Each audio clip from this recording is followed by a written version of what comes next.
Pada jam 5.30 pagi, 14 Jun 2023, di sebatang anak Sungai Pahang yang melalui Kampung Seri Damai, daerah Bera, seorang nelayan terkejut apabila menemui mayat seorang wanita yang tersangkut pada semak di tebing sungai semasa sedang menarik jala. Mangsa ditemui dalam keadaan pakaian yang tidak terurus, tubuhnya telah membiru dan tidak menunjukkan sebarang tanda kehidupan. Tanpa berlengah, nelayan itu menjerit meminta pertolongan dan melaporkan kejadian itu kepada pihak berkuasa. Hanya beberapa menit kemudian, anggota polis dari Balai Polis Seri Damai dan Ibu Pejabat Polis Daerah IPD Bera tiba di lokasi kejadian, segera menutup kawasan tebing sungai itu sambil mengawal dan mengumpul kesan-kesan awal. Di bawah sinaran mentari pagi, suasana di tempat kejadian terasa berat dan tegang. Para penyiasat dengan teliti mencatat setiap perincian, daripada kesan gelinciran di rumput, kesan tapak kaki yang berlumpur, sehinggalah kepada sepasang selipar asing yang terbiar di tepi air. Seorang pegawai di tempat kejadian berpendapat bahwa kedudukan mayat dan arah hanyutnya tidak kelihatan seperti orang yang lemas. Ada sesuatu yang tidak kena. Identiti mangsa dikenal pasti dengan cepat sebagai Siti Aisyah, berumur 28 tahun, seorang penduduk kampung Seri Damai. Jiran-jiran menyifatkan Aisyah sebagai seorang yang baik hati, rajin, dan tinggal bersama bapak mentuanya, Leman bin Kasim. Suaminya, Ahmad bin Razak, sedang bekerja jauh di Johor Baru. Berita buruk itu tersebar dengan pantas ke seluruh kampung. Semua orang bersimpati dengan nasib menantu yang baik dan tidak pernah bermusuh dengan sesiapa itu. Ramai yang berpendapat mungkin dia tergelincir dan jatuh ke dalam sungai. Tetapi ada juga pandangan curiga karena terlalu banyak kesan aneh di sekeliling mayat. Pagi itu, aliran Sungai Pahang tenang, seolah-olah menyembunyikan rahasia yang kelam. Adakah ini benar-benar satu kemalangan lemas, atau di sebalik kematian yang tragis ini tersimpan satu konspirasi kejam yang dirancang dengan teliti? Ketika pihak polis sedang menjalankan siasatan awal, seorang lelaki pertengahan umur berlari terhincut-hincut ke arah mereka. Sambil menjerit dengan suara yang tersekat-sekat, "Aisyah, mana anak aku? Ya Allah!" Lelaki itu ialah Leman bin Kasim, bapak mentua mangsa. Dia rebah sebaik sahaja melihat mayat menantunya yang ditutupi dengan kain kanvas nipis di tebing sungai. Tangisannya yang pilu membuatkan semua yang menyaksikan turut sebak. Seorang jiran terpaksa berlari untuk memapahnya. "Sabar, Pakcik, biar polis buat kerja mereka dulu." Sambil menangis, Pakcik Leman menceritakan dengan suara yang terputus-putus. "Malam tadi lepas makan malam, dia kata nak keluar ke tebing sungai untuk telefon suaminya. Katanya rindu sangat pada Ahmad. Saya ni dah tua, tengok TV sekejap lepas tu tertidur. Pagi tadi bangun tak nampak dia dalam rumah. Saya ingat dia pergi ke rumah kawan. Tak sangka jadi begini." Mendengar ceritanya, ramai penduduk di situ percaya bahwa ini hanyalah satu kemalangan yang menyedihkan. Tebing Sungai Pahang berhampiran rumah Pakcik Leman memang terkenal licin, airnya dalam dan dipenuhi semak samun. Penduduk tempatan telah berkali-kali memberi amaran bahawa sedikit kecuaian boleh menyebabkan sesiapa sahaja dihanyutkan air. Pihak polis daerah mencatatkan keterangan Pakcik Leman. Semua butiran awal sepadan dengan keadaan di tempat kejadian. Selipar mangsa berada berhampiran tebing air, tanpa tanda-tanda pergulutan yang jelas. Kesan-kesan di sekeliling telah dipadamkan oleh air, seolah-olah semuanya membuktikan satu kes tergelincir dan jatuh ke dalam sungai. Seorang pegawai penyiasat menulis dalam laporannya dengan riak wajah yang sedikit simpati. Mungkin dia keluar untuk membuat panggilan telepon, cuai lalu tergelincir dan dihanyutkan air. Kasihan. Sementara itu, Pakcik Leman terus melakonkan watak bapa yang bersedih sambil menangis dan merungut. Kalaulah aku tak tertidur, kalaulah aku tahan dia, takkan jadi begini. Jiran-jiran mengerumuninya dengan penuh simpati. Ada yang menghulurkan sapu tangan untuk mengesat air matanya. Ada yang menggelengkan kepala. Menantu sebaik itu, Pakcik Leman sayang sangat padanya. Sekarang macam ni, macam mana dia nak hidup? Suasana itu menyelubungi seluruh tempat kejadian dengan kesedihan. Malah beberapa pegawai muda turut mula percaya bahawa mereka sedang mengendalikan satu kes kemalangan biasa. Hanya seorang kapten penyiasat di tempat kejadian yang sudah biasa dengan kes-kes rumit berdiri senyap di satu sudut, merenung lama ke arah tangan Pakcik Leman. Tangan yang menggigil tetapi masih kelihatan sedikit tidak wajar. Apabila ditanya lebih lanjut mengenai masa yang spesifik, Pakcik Leman menjawab dengan lancar. Lebih kurang pukul 8 malam, dia keluar ke sungai. Saya pula tengok berita sampai lebih pukul 9, lepas tu terus tidur. Masa tu kampung sunyi sepi. Keterangannya jelas dan logik. Kara dia bercerita langsung, tidak menunjukkan tanda-tanda berdolak-dalik. Malah, dia secara proaktif menyebut bahwa dia akan memberikan kerjasama penuh kepada pihak penyiasat dan memohon agar urusan pengebumian menantunya dapat disegerakan. Kejujuran dan kesedihan yang ditunjukkannya membuatkan semua orang percaya bahwa dia sama sekali tidak bersalah. Kes itu mula dilihat sebagai satu kemalangan tragis.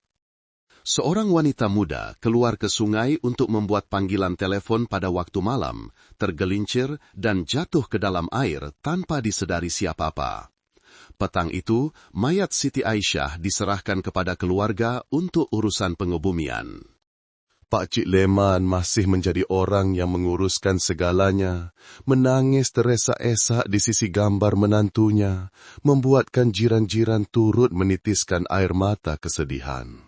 Semua orang berkata, mengapa Tuhan begitu kejam menguji orang yang baik seperti ini? Namun, di tengah-tengah keramaian yang bersimpati itu, mata seorang penyiasat tetap memperhatikan setiap gerak-geri bapak mentua itu. Dia tidak berkata apa-apa, hanya mencatat sebaris nota kecil di dalam buku catatannya. Perlu sahkan semula, waktu Pakcik Leman menonton TV, sema isyarat panggilan telefon mangsa. Tiada siapa yang tahu bahawa di sebalik pair mata kesedihan itu tersembunyi sebuah lakonan yang dirancang rapi, permulaan kepada salah satu kes jenayah yang akan menggegarkan seluruh daerah Bera. Adakah air mata itu benar atau hanyalah tirai yang sempurna untuk menutupi satu jenayah yang kejam? Setelah selesai semua prosedur di tempat kejadian, mayat Siti Aisyah dibawa ke Jabatan Forensik Ibu Pejabat Polis Kontingen IPK Pahang untuk bedah siasat. Biasanya, untuk kes yang disyaki lemas, pemeriksaan hanya bersifat pengesahan. Tetapi kali ini, Superintenden Azman bin Hamzah yang pernah terlibat dalam puluhan kes rumit meminta satu bedah siasat yang komprehensif. Beliau merasakan ada sesuatu yang tidak kena dengan kes ini. Bilik forensik pada pagi itu sejuk dan sunyi sepi. Bau cecair pembasmi kuman yang kuat menusuk hidung, dan cahaya lampu putih menyinari tubuh wanita muda itu. Seorang doktor forensik wanita dengan disaksikan oleh pegawai penyiasat memulaikan tugasnya dengan teliti, tepat, dan dingin hingga menakutkan. Pada mulanya, tiada tanda-tanda luaran yang istimewa selain daripada mayat yang sudah kaku. Tetapi apabila doktor forensik memeriksa bahagian leher, satu perincian membuatkan seluruh pasukan terhenti. Terdapat kesan lembam berbentuk lengkung di leher mangsa, simetri di kedua-dua belah. Ia adalah kesan tipikal akibat dicekik dengan tangan, bukan oleh objek keras atau tali. Doktor itu mengerutkan dahinya dan berbisik perlahan. Ini bukan tanda orang lemas. Dia telah dihalang pernafasannya sebelum jatuh ke dalam sungai. Seluruh bilik menjadi senyap. Seorang penyiasat segera mencatat. Riak wajahnya berubah dari tenang kepada tegang. Mereka terus memeriksa rongga paru-paru, tempat yang sepatutnya dipenuhi air jika mangsa benar-benar lemas. Hasilnya membuatkan semua orang tergamam. Paru-parunya kering sepenuhnya, tiada air, tiada buih udara. Ini bermakna Siti Aisyah telah mati sebelum dicampakkan ke dalam sungai. Pada ketika ini, semua teori kemalangan tergelincir secara rasmi terbatal.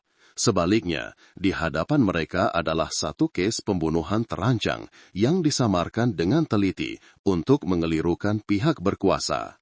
Namun, kebenaran tidak berhenti di situ. Apabila memeriksa bahagian badan lain dengan lebih teliti, doktor forensik menemui banyak kesan calar kecil di sekitar lengan dan pergelangan tangannya. Tanda-tanda bahawa mangsa pernah melawan dengan bersungguh-sungguh sebelum meninggal dunia. Di bawah kuku Siti Aisyah, terdapat sedikit tisu kulit asing yang kemudiannya dimetrai untuk ujian DNA. Tetapi perincian yang paling mengerikan muncul apabila doktor memeriksa bagian sulitnya yang menunjukkan tanda-tanda pencabulan seksual. Suasana di dalam bilik menjadi semakin berat. Semua orang saling berpandangan tanpa kata. Seorang doktor tua berkata perlahan dengan suara serak, "Ada kemungkinan pencabulan ini berlaku selepas mangsa meninggal dunia."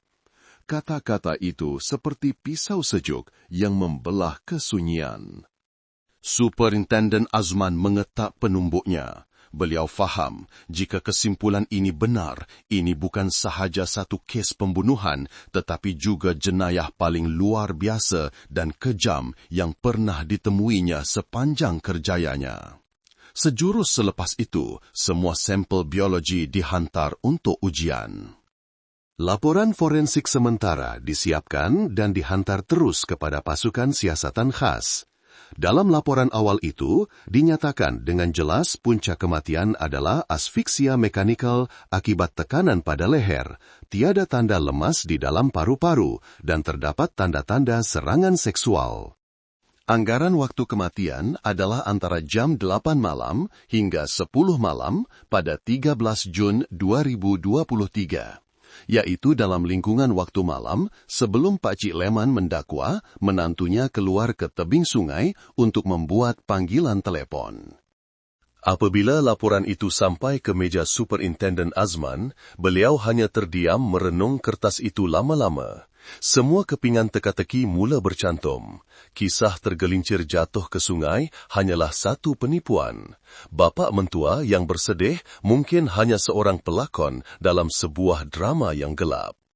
Sejak saat itu, kes tersebut secara rasmi ditukar dari kemalangan kepada kes pembunuhan yang sangat serius. Sebuah pasukan siasatan khas ditubuhkan serta-merta pada malam itu, diketuai sendiri oleh Superintenden Azman.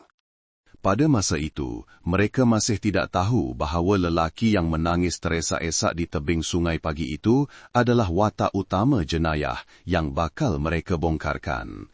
Di sebalik kematian wanita yang baik itu, tersembunyi satu kebenaran yang mengerikan. Kebenaran yang hanya boleh diungkapkan oleh sains yang dingin di dalam bilik forensik. Kesimpulan daripada bedah siasat itu seperti panahan petir di siang hari. Semua yang pada mulanya kelihatan jelas, satu kemalangan lemas yang tragis, kini hancur sama sekali. Petang itu, di Ibu Pejabat Polis Daerah Bera, satu mesyuarat tergempar diadakan. Bilik kecil itu terang benderang sepanjang malam. Di atas meja, gambar-gambar dari tempat kejadian, salinan laporan forensik dan keterangan awal saksi disusun rapi. Tiada siapa yang bersuara untuk beberapa minit pertama, hanya bunyi kipas siling yang berputar dan bunyi pen yang digariskan perlahan pada fail. Superintenden Azman yang mengetuai siasatan memandang setiap gambar kesan lebam di leher mangsa, suaranya rendah. Ini bukan kemalangan. Kita berhadapan dengan satu kes pembunuhan dan rogol yang disamarkan dengan sangat teliti. Mangsa meninggal antara jam 8 hingga 10 malam. Siapa orang terakhir yang melihatnya hidup perlu dijelaskan segera. Suasana di dalam bilik musyawarat menjadi begitu tegang. Para penyiasat veteran faham bahwa apabila Superintenden Azman sendiri yang memimpin, kes ini akan disiasat hingga ke akar umbi tanpa sebarang kesilapan kecil pun dibenarkan. Pada malam itu juga, pasukan siasatan khas ditubuhkan dengan Superintenden Azman sebagai ketuanya. 3 pasukan petugas dibahagikan dengan jelas. Pasukan pertama menyemak semula semua suspek jenayah yang mempunyai rekod lampau berkaitan rogol, serangan seksual, dan pembunuhan di daerah Beira dan kawasan sekitarnya. Pasukan kedua mengumpul data telepon, memeriksa sejarah panggilan mangsa, membandingkan masa, dan menentukan sama ada terdapat sebarang panggilan yang dibuat dalam lingkungan waktu kematian. Pasukan ketiga memberi tumpuan kepada orang-orang terdekat mangsa, terutamanya orang yang tinggal serumah dengannya, yaitu bapak mentuanya, Leman bin Kasim. Sementara itu, keterangan Pak Cik Leman dikaji semula. Butiran yang pada mulanya kelihatan logik, kini penuh dengan percanggahan. Pertama, dia mengatakan mangsa keluar ke tebing sungai untuk menelepon suaminya, tetapi dalam log panggilan tiada sebarang komunikasi yang direkodkan. Kedua, dia mengatakan dia menonton TV sehingga jam 9 malam, kemudian tidur, tetapi belum ada sesiapa yang dapat mengesahkan waktu dia berada di rumah. Segala-galanya mula goyah, seperti tirai pentas yang perlahan-lahan ditiup angin. Seorang penyiasat muda berkata perlahan, jika dia mati antara jam 8 hingga 10 malam, orang yang paling berpeluang melakukan jenayah ini hanyalah orang yang tinggal serumah. Kata-kata itu membuatkan seluruh bilik terdiam. Superintenden Azman mengerutkan dahi sambil memandang papan carta hubungan yang dilukis di dinding. Di tengah-tengahnya, nama Leman bin Kasim dibulatkan dengan warna merah. Namun, beliau tidak terburu-buru membuat kesimpulan. Dengan pengalaman bertahun-tahun dalam bidang ini, beliau paham bahwa syakwa sangka mesti dibuktikan dengan bukti. Satu langkah yang salah boleh menyebabkan kes itu buntu. Kita tidak akan menuduh sesiapa secara terburu-buru, tetapi semua arah siasatan mesti diperluaskan. Biar bukti yang berbicara. Pada malam itu juga, pasukan peninjau bertebaran ke merata tempat. Ada yang kembali ke kawasan tebing sungai untuk mencari kesan-kesan baru. Ada yang pergi ke rumah Pak Cik Leman untuk mengumpul barang bukti, mencatatkan keadaan rumah dan perabot. Satu lagi pasukan secara senyap memerhatikan tingkah laku Pak Cik Leman selepas menerima keputusan bedah siasat. Superintenden Azman duduk sendirian di dalam bilik, matanya memandang keluar tingkap di mana cahaya lampu kuning menerangi malam. Beliau tahu pembunuh dalam kes ini tidak berada jauh, malah mungkin sedang hidup dengan tenang di antara mereka yang sedang bersedih atas kematian Siti Aisyah. Sebelum meninggalkan bilik, beliau menulis satu arahan ringkas, fokus pada ujian sampel biologi DNA pada mangsa, periksa kesan kuku, rambut, gentian kain. Jangan tolak kemungkinan pelaku adalah ahli keluarga. Di luar, malam di Beira semakin larut. Bunyi serangga bersahutan dalam keheningan, tetapi di dalam ibu pejabat polis, lampu masih menyala terang sepanjang malam, menandakan satu siasatan yang tegang telah bermula secara resmi. Siapakah dalang di sebalik jenayah ini? Adakah lelaki yang menangis teresak-esak di tebing sungai itu benar-benar tidak bersalah? Atau adakah dia sendiri pusat kepada mimpi ngeri yang sedang menggoncang seluruh kampung Seri Damai? pada pagi 16 Jun, hanya 2 hari selepas mayat Siti Aisyah ditemui, Leman bin Qasim dijemput ke ibu pejabat polis daerah Beira untuk membantu memberikan maklumat tambahan. Di mata orang ramai, dia masih dianggap sebagai bapak mentua yang bersedih. Jadi, kehadirannya di balai polis lebih menimbulkan simpati daripada syakwasangka. Di dalam bilik soal siasat, Superintenden Azman sendiri duduk berhadapan dengannya. Beliau faham bahawa di hadapannya adalah seorang lelaki yang telah melalui separuh hayatnya, tidak mudah digoyahkan dengan beberapa soalan biasa. Pak Cik Leman, kami hanya perlukan Pak Cik ceritakan semula malam itu sekali lagi, setiap butiran, setiap minit.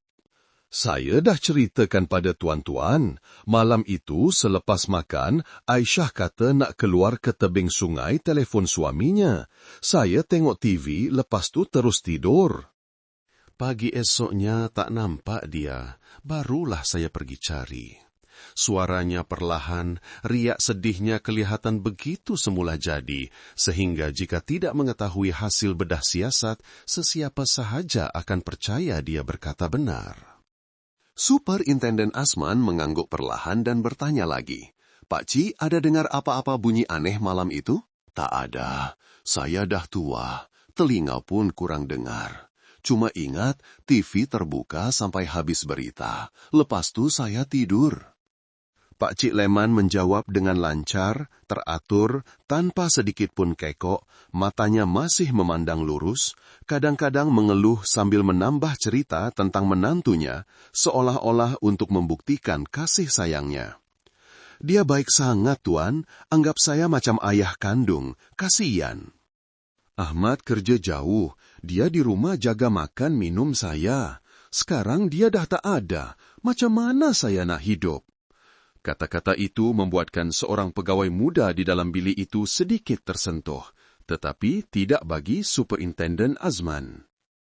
Beliau sudah terlalu biasa dengan air mata palsu, dengan mereka yang tahu bila masa untuk menangis, bila masa untuk menunjukkan kesedihan demi meraih simpati. Beliau mengubah nada suaranya, lembut tetapi tajam. Boleh Pak Cik beritahu, semasa menantu Pak Cik keluar ke tebing sungai, adakah dia membawa telefon bimbit? Ada, dia bawa telefon. Saya dengar dia kata nak telefon Ahmad. Kami sudah periksa sejarah panggilan, dalam tempoh masa itu, tiada sebarang panggilan dibuat dari nombor telefon Cik Aisyah. Pak Cik Leman terdiam seketika, kemudian cepat-cepat menenangkan diri. Oh, mungkin bateri habis. Dia nak telefon tapi tak sempat, terus tergelincir. Jawabannya logik dan kemas, tipikal bagi seseorang yang berpengalaman menyembunyikan sesuatu. Superintenden Azman tersenyum tipis, tidak menyoal lanjut tetapi menukar topik. Jiran kata, lebih kurang pukul 9 malam, ada orang nampak Pak Cik berjalan pulang dari arah tebing sungai. Pak Cik ingat tak masa tu buat apa? Saya tak adalah, mungkin mereka salah nampak, saya tak keluar. Saya di rumah tengok TV. Masih dengan nada suara yang sama, yakin, tetapi kali ini matanya sedikit melirik dan setitik peluh kecil mengalir di pelipisnya. Superintenden Azman tidak melepaskan butiran itu. Selepas hampir 2 jam di soal siasat, Pak Cik Leman masih teguh mempertahankan ceritanya. Dia tahu bila perlu menunjukkan kesedihan, bila perlu jujur, dan bila perlu berdiam diri. Dengan penampilan yang sederhana dan kata-kata yang lembut, dia mudah membuat orang lain bersimpati. Itulah topeng sempurna seekor musang tua. Sebelum meninggalkan bilik, dia sempat menadah tangan dan berkata kepada para penyiasat, "Tolong siasat sampai dapat, tuan-tuan. Saya cuma nak menantu saya tenang di sana." Apabila dia berlalu, tiada siapa yang bersuara, hanya bunyi pen yang mencatat di atas kertas dan nafas yang berat. Seorang pegawai muda mengeluh, "Orang tua ni licik betul, tak tinggalkan satu pun celah." Superintenden Azman memejamkan mata dan berkata dengan suara yang dalam, "Apabila seseorang berbohong, mereka tidak takut kepada penyiasat, mereka takut kepada bukti." Sejurus itu, beliau mengarahkan agar semua waktu siaran program berita yang dikatakan ditonton oleh Pak Cik Leman diperiksa semula, serta mengesahkan isyarat telefon dan data lokasi lelaki itu dalam lingkungan jam 8 hingga 10 malam. Pada masa yang sama, pasukan peninjau dihantar ke rumahnya untuk mengambil sampel kain, rambut, dan barangan pribadi untuk ujian forensik. Malam itu, Superintenden Azman duduk termenung di dalam biliknya. Cahaya lampu putih menerangi wajahnya yang serius. Beliau menulis sebaris nota ringkas di dalam buku catatannya. Leman Ben Kasim, tenang, bijak, berpengalaman menyembunyikan sesuatu. Motif, nafsu dan takut terbongkar. Arah siasatan, cari bukti fisikal. Dia tidak akan dapat bertenang apabila berhadapan dengan hasil saintifik. Di luar, angin mula bertiup di Bera. Bunyi serangga bercampur dengan bunyi guruh di kejauhan. Di dalam, ibu pejabat polis, para pegawai faham bahwa pertarungan minda yang sebenar baru sahaja bermula. Dia tidak mengaku, tetapi setiap gerak-geri, setiap kata-katamu sang tua itu telah meninggalkan jejak, dan dengan hanya satu bukti kecil, segalanya akan runtuh.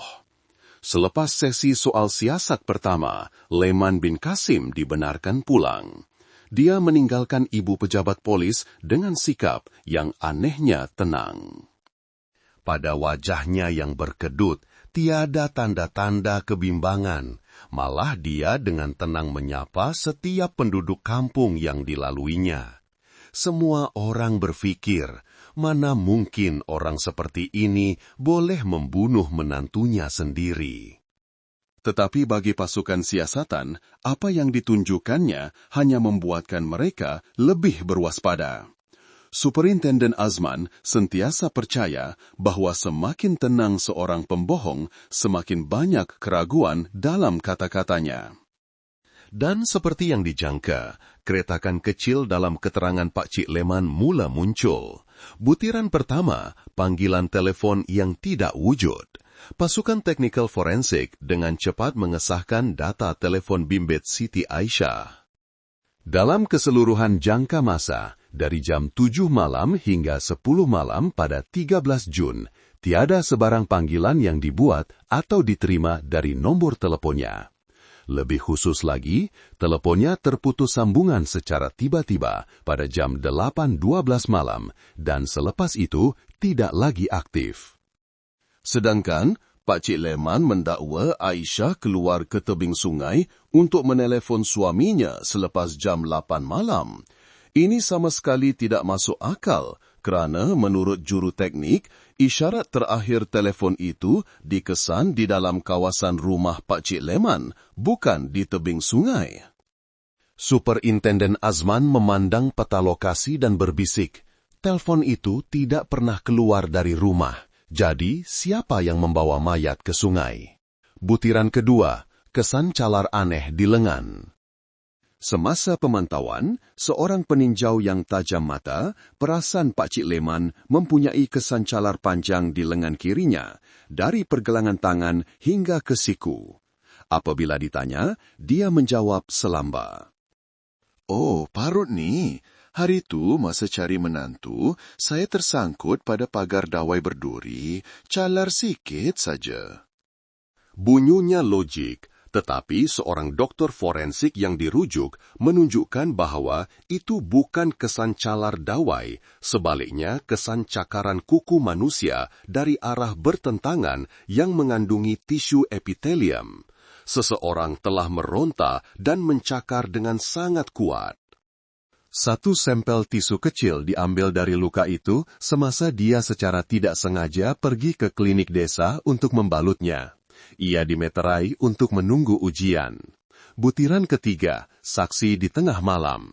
Apabila pasukan peninjau menyiasat kawasan tebing sungai, seorang saksi baru muncul.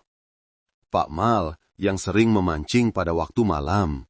Dia teringat, Lebih kurang pukul 9 lebih, saya nampak ada orang berjalan di tebil sungai. Badannya rendah sikit dan membongkok, macam Pak Cik Leman. Saya panggil, "Pak Cik, nak kemana tuh?" Tapi orang tu diam saja dan berjalan laju ke arah rumahnya. Saksi ini adalah orang kampung dan tiada sebab untuk mereka-reka cerita. Apabila masa Pak Mail melihat lelaki misteri itu disemak, ia sepadan sepenuhnya dengan waktu kematian yang ditentukan oleh forensik. Jika menantunya sudah mati sebelum jam 10 malam, dan Pak Cik Leman pula pulang dari tebing sungai pada jam 9.30 malam, kemana dia pergi dalam kegelapan malam itu? Seorang penyiasat bertanya dengan suara yang dalam. Butiran keempat, cerita jiran yang tidak sepadan. Satu lagi butiran kecil ditemui apabila pasukan peninjau mengesahkan keterangan mengenai program berita yang dikatakan ditonton oleh Pak Cik Leman. Jiran sebelah rumahnya, Mak Cik Kiah, memberitahu, "Saya ada dengar bunyi TV dari rumah Pak Cik Leman, tapi dalam 15-20 menit saja, lepas tu senyap. Saya ingat dia tidur awal." Namun, program berita pada hari itu bersiaran dari jam 7 malam hingga 8.30 malam. Jika TV sudah ditutup awal, Pak Cik Leman tidak mungkin menonton keseluruhan berita seperti yang didakwanya. Dengan kata lain, waktu dia tidur dan waktu TV ditutup sama sekali tidak sepadan.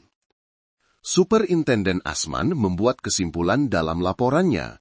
Kemungkinan besar, selepas mematikan TV, Pak Cik Leman telah keluar menuju ke kawasan tebing Sungai Pahang. Butiran kelima, jejak di dalam rumah. Semasa melakukan pemeriksaan rapi di rumah Pak Cik Leman, pasukan teknikal forensik menemui sehelai tuala muka lembab yang mempunyai beberapa helai rambut panjang dan kesan lekuk kecil di dinding ruang tamu, tempat di mana pergelutan mungkin berlaku. Bilik itu dimeterai untuk siasatan lanjut. Seorang penyiasat muda berkata perlahan, "Kalau betul Aisyah mati di dalam rumah sebelum dibawa ke sungai, maka seluruh tempat kejadian di luar sana hanyalah rekaan." Setiap kepingan teka-teki mula bercantum.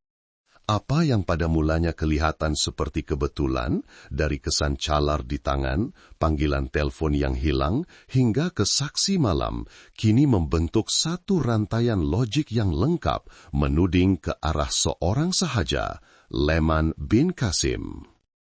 Namun, segalanya masih di peringkat syakwa sangka, belum cukup untuk mensabitkan kesalahan. Dan musang tua itu nampaknya dapat merasakannya. Pada hari-hari berikutnya, dia hidup menyendiri, jarang keluar, dan mengelak daripada bergaul, seperti seseorang yang sedang menanti sama ada tangan undang-undang telah sampai kepadanya atau belum. Bagi Superintenden Azman, beliau faham bahwa apabila keretakan pertama telah muncul, hanya satu lagi bukti saintifik diperlukan untuk meruntuhkan seluruh lakonan itu. Dalam kes pembunuhan, senjata boleh disembunyikan, tempat kejadian boleh dibersihkan, tetapi kebenaran tidak boleh ditanam selama-lamanya. Apabila keretakan dalam keterangan Leman bin Kasim mula kelihatan, pasukan siasatan khas faham bahawa sudah tiba masanya untuk sains bersuara. Kerana hanya bukti fizikal, sesuatu yang tidak boleh diselubungi oleh emosi atau lakonan yang mampu mendedahkan kebenaran. Di dalam makmal forensik Jabatan Siasatan Jenayah IPK Pahang, para pegawai bekerja sepanjang malam. Di atas meja terdapat sampel biologi yang diambil dari tubuh mangsa, termasuk kesan sel, gentian kain asing, dan tisu di bawah kuku Siti Aisyah, tempat di mana dia sempat meronta dalam keadaan terdesak dan meninggalkan jejak pembunuhnya. Setiap sampel dicatat dengan teliti, dikodkan, dimeterai, dan dimasukkan ke dalam mesin analisis DNA. Bunyi mesin yang beroperasi secara berterusan bercampur dengan bunyi papan kekunci, mewujudkan suasana yang tegang dan mendesak, sama seperti debaran jantung mereka yang sedang mencari keadilan untuk wanita muda yang malang itu. Semasa memeriksa pakaian mangsa, seorang pegawai forensik menemui beberapa gentian kain berwarna kelabu yang berbeza sama sekali dengan bahan pakaian Siti Aisyah. Apabila dibandingkan, jenis gentian ini sepadan dengan bahan baju ti lama yang sering dipakai oleh Pak Cik Leman di rumah. Baju yang sering dilihat oleh jiran-jiran dipakainya hampir setiap hari. Pasukan peninjau segera memohon waran untuk merampas pakaian Pak Cik Leman bagi perbandingan mikrogentian. Hasil awal menunjukkan bahawa gentian kain yang melekat pada tubuh mangsa mempunyai ciri-ciri, struktur dan komposisi yang sama dengan baju lelaki itu. Seorang penyiasat berkata, walau macam mana pun dia menafikannya, pakaiannya telah mengkhianatinya. Tetapi bagi Superintenden Azman, itu masih belum cukup.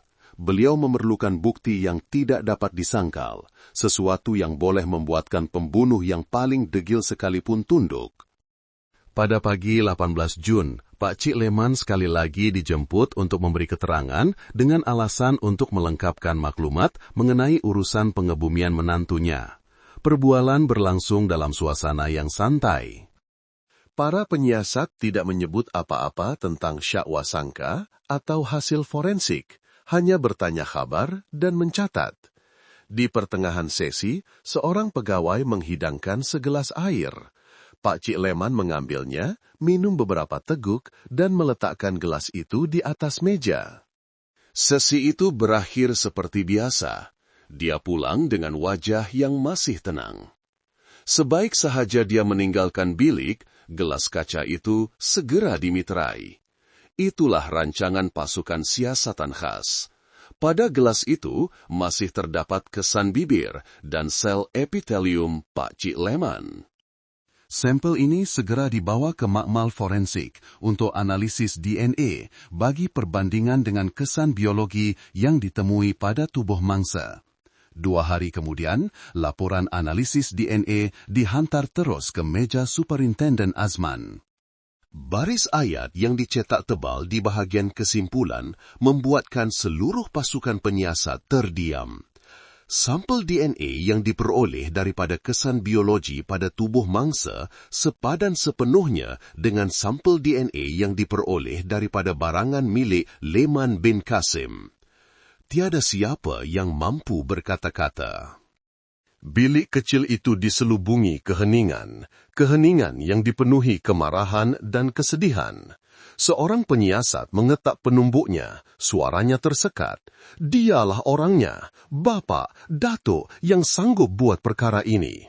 Superintenden Azman meletakkan laporan itu di atas meja dan menarik nafas dalam-dalam. Semua keraguan, semua tanda tanya sepanjang beberapa hari ini kini terjawab. Sains tidak berbohong.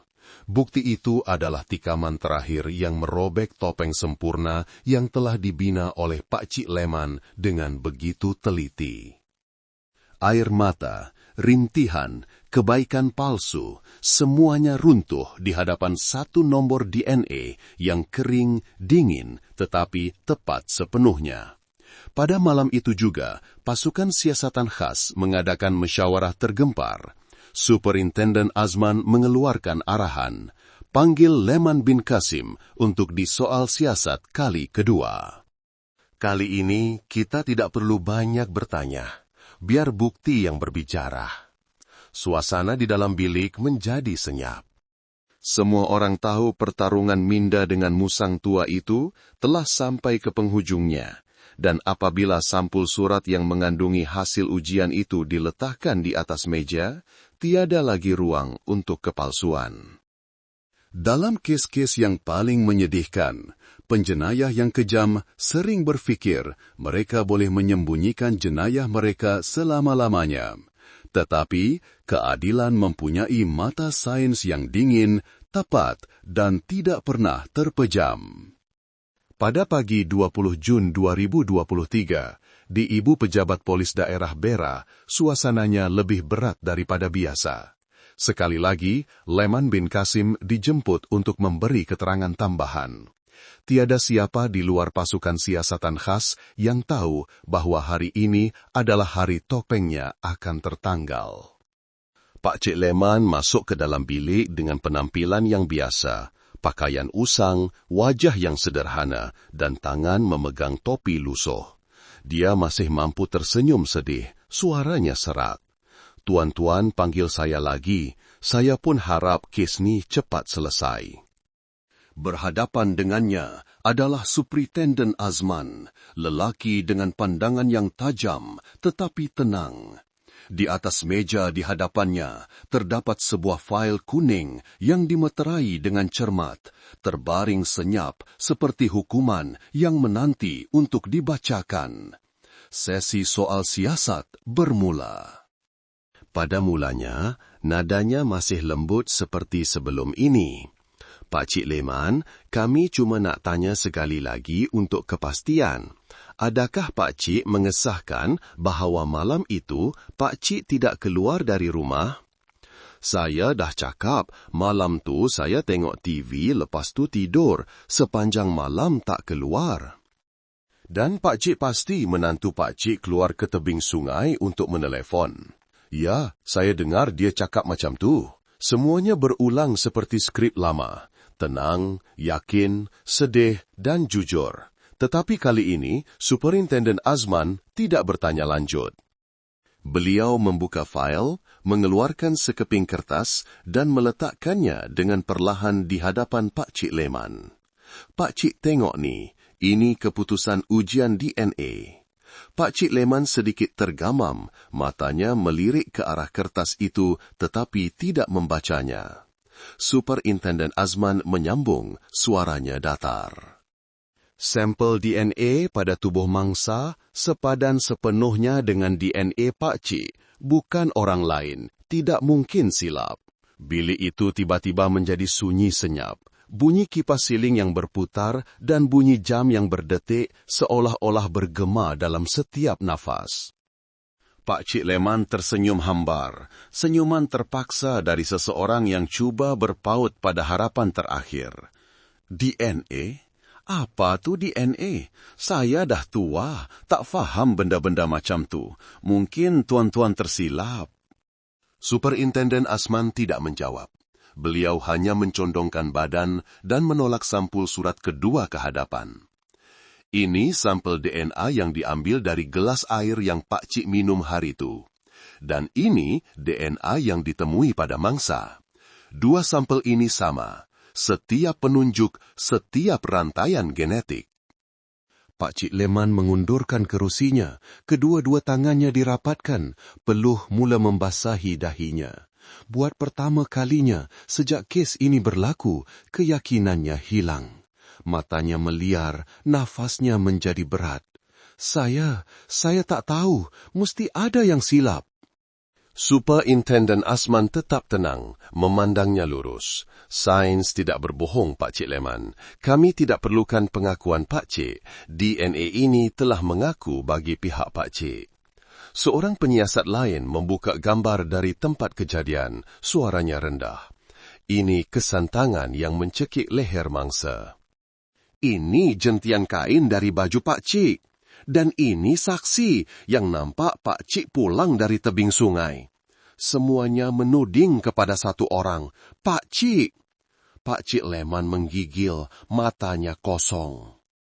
Dia menundukkan kepala, cuba mengelak pandangan Superintendent Azman, tetapi semakin dia menunduk, semakin berat kebenaran itu menimpanya. Beberapa saat berlalu dalam keheningan, terasa seperti berabad-abad. Kemudian, dia tergelak, suaranya serak bercampur putus asa.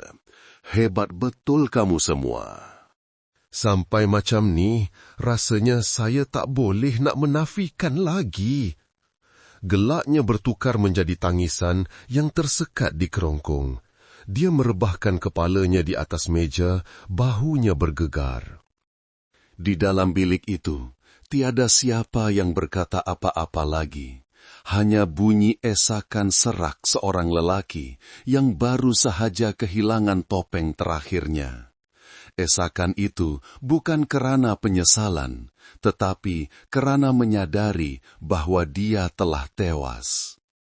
Superintenden Azman memandang dalam diam. Suaranya rendah ketika berkata kepada para penyiasat, "Beri dia berehat sekejap. Jenayah tidak boleh disembunyikan selamanya. Apabila seseorang sampai ke batas terakhir, kebenaran akan muncul dengan sendirinya." Di luar, hujan mula turun. Titisan air yang jatuh di atas bumbung zinc bercampur dengan bunyi nafas berat di dalam bilik soal siasat. Dan pada saat itu, lakonan bapa yang bersedih secara resmi berakhir, memberi laluan kepada pengakuan seekor syaitan yang bertopengkan manusia. Pengakuan yang akan menggegarkan seluruh kawasan Beira pada hari-hari berikutnya. Sebuah jenayah, walau dituntut serapi manapun, pasti akan tiba masanya untuk berhadapan dengan cahaya kebenaran.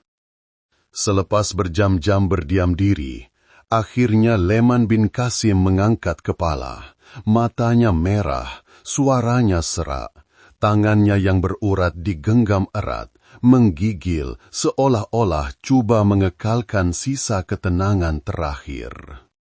Di hadapannya, Superintenden Azman masih duduk diam tanpa mendesak, hanya mengangguk perlahan sebagai isyarat.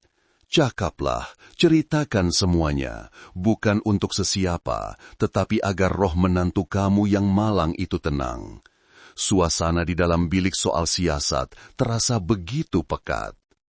Pakcik Leman menarik napas panjang dan mula bercerita. Suaranya tersekat-sekat. Saya tak sangka jadi sampai macam ni. Saya dah tua, fikiran pun dah tak betul. Tapi malam tu, semuanya masih jelas dalam kepala saya, setiap detik. Pada malam 13 Jun, kira-kira selepas jam 7 malam, selepas makan malam yang ringkas, Siti Aisyah sedang mencuci pinggan, manakala Pakcik Leman duduk menonton televisi. Hanya ada mereka berdua di rumah. Ahmad, suami Aisyah, sudah berbulan-bulan bekerja jauh. Dalam cahaya lampu kuning yang malap, lelaki berusia 60 tahun itu memandang menantunya yang muda sedang sibuk mengemas. Satu pandangan yang sepatutnya tidak pernah wujud. Dia menceritakan, suaranya bergetar. Dia cantik dan baik sangat. Setiap malam dia tanya saya dah makan ke belum, buatkan air untuk saya. Malam tu, saya tak tahu syaitan apa yang merasuk. Kepala saya asyik fikir yang bukan-bukan. Masa dia lalu depan saya tarik tangannya. Siti Aisyah terkejut. Pada mulanya, dia fikir bapa mentuanya mabuk atau bergurau. Tetapi apabila melihat pandangan mata lelaki itu, dia paham apa yang sedang berlaku bukanlah gurauan. Dia meronta, menjerit panik. "Ayah, buat apa ni? Lepaskan saya!" "Ayah dah gila ke?" Tetapi jeritannya ditutup oleh tangan kasar yang menekuk mulutnya. Dia mengaku, "Saya takut dia menjerit, nanti jiran dengar. Saya tutup mulutnya, dia gigit tangan saya. Saya cuma nak takutkan dia, tak sangka dia melawan kuat sangat." Mereka bergelut di dalam ruang tamu yang sempit. Siti Aisyah cuba meronta, mencakar, meninggalkan kesan kuku yang dalam di tangan lelaki itu. Dalam keadaan panik, lelaki itu telah mencekik leher menantunya. Pada mulanya hanya untuk menghentikan jeritan, tetapi semakin lama, semakin kuat. Dia menepuk-nepuk badan saya, makin lemah. Lepas tu, dia dah tak bergerak. Dia berkata, matanya cekung, suaranya seolah-olah hancur di kerongkong. Suasana menjadi sunyi senyap, tiada siapa di dalam bilik soal siasat yang berani menyampuk. Apabila Siti Aisyah terbaring kaku, dia masih belum sadar bahwa dia telah membunuh. Dia duduk termenung beberapa minit, kemudian menggoncang dan memanggil, "Aisyah, bangun nak, ayah minta maaf." Tetapi Siti Aisyah sudah tidak bernyawa. Sepatutnya itulah saatnya untuk insaf. Tetapi dalam detik kegelapan itu, nafsu serakah yang songsang telah mengubahnya dari seorang penjenayah menjadi seekor syaitan yang sebenar. Dia menunduk dan melakukan sesuatu yang dia sendiri tidak berani sebutkan. Suaranya tersekat, kedua-dua tangannya memegang kepala, menggigil. Saya bukan manusia lagi. Saya tahu dia dah mati. Tapi saya masih buat perkara yang tak boleh dimaafkan. Seluruh bilik diselubungi kesuraman. Seorang penyiasat muda berpaling sambil mengetap penumbuknya. Tiada siapa lagi yang mahu mendengar, tetapi mereka terpaksa mendengar untuk mencatatkan setiap kata pengakuan terakhir syaitan bertopengkan bapa itu. Selepas jenayah itu selesai, dia duduk termenung berjam-jam. Dalam kepalanya hanya ada satu fikiran, jika tidak, seluruh hidupnya akan musnah. Dia menceritakan, suaranya serak. Saya heret mayatnya ke belakang rumah, balut dengan selimut. Lepas tu, tunggu sampai tengah malam, saya angkat bawa ke tebing sungai. Malam gelap, tak ada siapa nampak. Saya tolak masuk ke dalam air, buat macam dia tergelincir jatuh. Saya sengaja tinggalkan seliparnya di tebing supaya nampak betul. Pagi esoknya, apabila mendengar berita penemuan mayat wanita di tepi sungai, dia sendiri berpura-pura terkejut, berlari ke sana dan menangis meraung seperti seorang bapa yang kehilangan anak. Dia berkata, saya tahu kena berlakon betul-betul supaya tak ada siapa syak. Saya menangis, tampar muka sendiri. Orang semua percaya. Dia berhenti seketika, kemudian tersenyum pahit. Sampai saya sendiri pun percaya saya tak bersalah. Pada hari-hari berikutnya, dia hidup dalam penyesalan. Pada waktu malam, bunyi air sungai yang menghempas tebing kedengaran seperti langkah orang menghampirinya. Dia berkata, setiap kali pejam mata, saya nampak dia. Rambutnya basah, matanya terbuka luas memandang saya tanpa berkata apa-apa. Saya nak serah diri, tapi takut nama jadi busuk, takut dihukum mati. Lepas tu, saya pujuk diri sendiri. Saya dah tua, siapa nak syak? Tapi saya tak sangka, apa yang saya rancang teliti habis-habisan dibongkar oleh sains. Apabila melihat keputusan DNA, dia tahu segalanya telah berakhir. Saya dah tak ada jalan keluar. Saya tahu dosa ni takkan diampunkan, tapi saya cuma nak ceritakan semuanya supaya dia tenang. Pakcik Leman menundukkan kepala lama. Suaranya semakin perlahan dan serak seperti orang yang sudah kehabisan tenaga. Saya menyesal. Tapi apa gunanya menyesal? Saya dah bunuh orang yang tak bersalah, orang yang anggap saya macam ayah sendiri. Sebelum dia mati, dia pandang saya. Pandangan mata tu saya akan bawa sampai ke liang lahat. Tiada siapa di dalam bilik soal siasat yang bersuara. Superintenden Azman juga diam. Kerana kadang-kadang tiada lagi kata-kata penghakiman yang diperlukan. Jenayah dan penyesalan itu sendiri adalah hukuman yang paling berat. Di luar, hujan telah reda.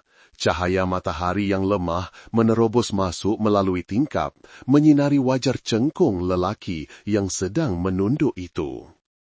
Seorang bapa, seorang datuk yang pernah dihormati di kampung, kini duduk di situ seperti orang asing. Matanya kosong, jiwanya seolah-olah telah mati bersama menantu yang telah dihancurkannya. Saya cuma harap orang tak akan ingat saya sebagai seorang manusia, sebab manusia tak akan buat apa yang saya dah buat. Dia mengucapkan ayat terakhirnya, kemudian diam. Superintenden Azman berdiri dan memandang keluar tingkap. Aliran sungai Pahang masih mengalir perlahan. Beliau berbisik seolah-olah mengucapkan selamat tinggal. Jenayah boleh disembunyikan sehari, sebulan, tetapi tidak akan terlepas dari cahaya keadilan. Menantu itu akhirnya mendapat kebenarannya.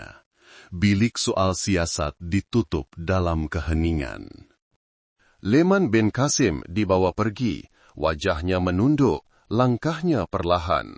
Bagi mereka yang tinggal, mereka bukan sahaja menyaksikan kejatuhan seorang pembunuh, tetapi juga kejatuhan kepercayaan, moral, dan kemanusiaan yang telah ditelan oleh syaitan di dalam dirinya. Dan sejak hari itu, di kampung Seri Damai, tiada siapa lagi yang berani menyebut nama Pak Cik Leman. Kerana bagi mereka, dia bukan lagi seorang manusia. Hampir 3 bulan selepas kes itu ditutup, Mahkamah Tinggi Kuantan membuka perbicaraan kes terhadap tertuduh Leman bin Qasim, lelaki berusia 61 tahun yang pernah menjadi tonggak keluarga dan dihormati oleh seluruh penduduk kampung Seri Damai. Tetapi hari ini, dia duduk di kandang tertuduh, kedua-dua tangannya digari, matanya menunduk ke lantai, kepalanya yang beruban tidak berani memandang sesiapa. Bilik mahkamah pada hari itu penuh sesak. Sejak awal pagi, puluhan penduduk kampung telah berdiri senyap di luang pagar mahkamah, bukan untuk menonton, tetapi untuk menyaksikan kesudahan sebuah jenayah yang telah menggegarkan seluruh kampung mereka. Di satu sudut, Ahmad bin Razak, suami mangsa, dengan wajah cengkung dan mata yang lesu, duduk diam, kedua-dua tangannya digenggam erat hingga memutih. Tiada siapa yang dapat memahami sepenuhnya kesakitan di dalam hati lelaki itu. Dia kehilangan istri dan pada masa yang sama kehilangan bapa kandungnya sendiri. Apabila hakim mengisytiharkan perbicaraan dimulakan, suasana di dalam bilik mahkamah seolah-olah terhenti. Wakil pendakwah raya berdiri dan membacakan kertas pertuduhan. Setiap perkataan terasa berat.